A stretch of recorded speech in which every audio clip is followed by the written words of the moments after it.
In a city that inhales data, researchers unveil an AI system that forecasts allergy spikes by merging pollen sensors, air quality, and real-time weather.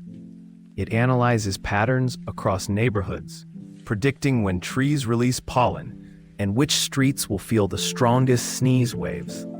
Public dashboards translate findings into simple alerts for schools, commuters, and parents, helping them plan outdoor activities with confidence. This approach uses machine learning to adapt to seasonal shifts, improving accuracy without compromising privacy. As urban life grows smarter, this unseen assistant turns everyday living into a smoother, sneeze-free experience.